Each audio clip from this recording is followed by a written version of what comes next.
आम की सोर पर मत करना वार।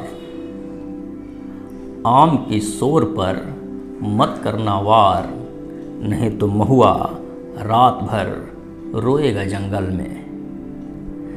कच्चा बांस कभी काटना मत, नहीं तो सारी बांसुरियां हो जाएंगी बेसुरी।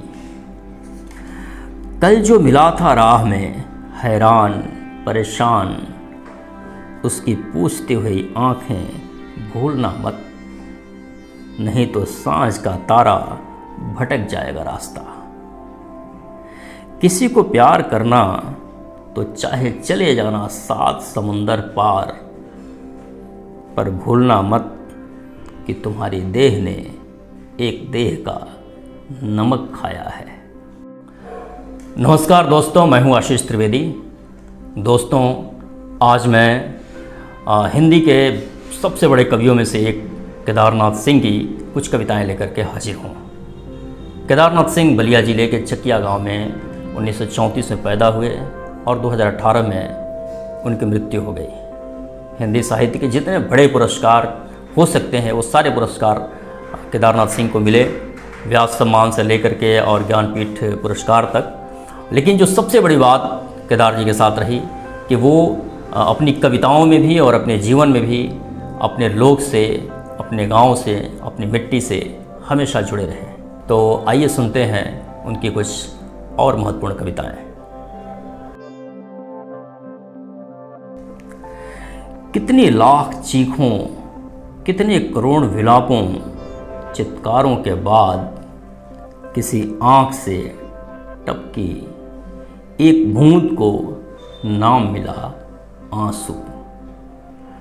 कौन बताएगा बूंद से आंसू कितना भारी है? कौन बताएगा एक बूंद से आंसू कितना भारी है?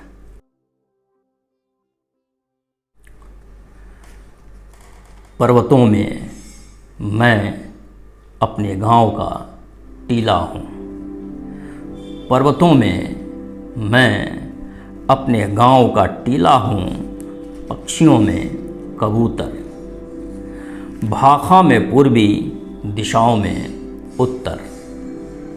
वृक्षों में बबूल हूँ, अपने समय के बजट में एक दुखती हुई भूल। नदियों में चंबल हूँ, सर्दियों में एक बुढ़िया का कंबल। इस समय यहाँ हूँ, पर ठीक इसी समय बगदाद में जिस दिल को चीर गई गोली, वहाँ भी हूँ। हर गिरा खून अपने अंगोछे से पोंछता मैं वही पुरभिया हूँ जहाँ भी हूँ। उसका हाथ अपने हाथ में लेते हुए मैंने सोचा, दुनिया को हाथ की तरह गर्म और सुंदर होना चाहिए। चुप्पियाँ बढ़ती जा रही हैं, चुप्पियाँ बढ़ती जा रही हैं उन सारी जगहों पर जहाँ बोलना ज़रूरी था। बढ़ती जा रही हैं वे जैसे बढ़ते बाल, जैसे बढ़ते हैं नाखून, और आश्चर्य कि किसी को वह गढ़ता तक नहीं। मैंने एक बुजुर्ग से सुना था कि चुप्पियाँ जब भी बढ़ती हैं, अंधेरे में नदी की तरह चुप हो जाता है एक पूरा समाज। एक जीता जागता राष्ट्र भूल जाता है अपनी भाषा, और एक फूल के खिलने से भी दरक जाते हैं पहाड़। ऐसे में मित्रों, अगर बोलता है कुत्ता, बोलने दो उसे, वह वहाँ बोल रहा है जहाँ कोई नहीं बोल रहा। तुम आई जैसे छेमियों में धीरे धीरे आता है रस। तुम आई जैसे छेमियों में आता है धीरे धीरे रस। जैसे चलते चलते एड़ी में कांटा जाए धंस। तुम दिखी जैसे कोई बच्चा सुन रहा हो कहानी। तुम हंसी जैसे तट पर बसता हो पानी। तुम हिली जैसे हिलती है पत्ती, जैसा लालटेन के शीशे में कांपती हो बत्ती।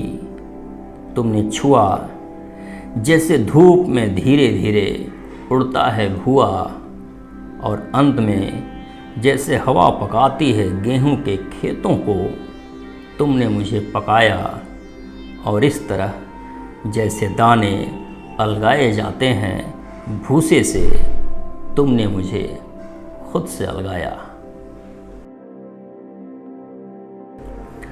मैं जा रही हूँ, उसने कहा।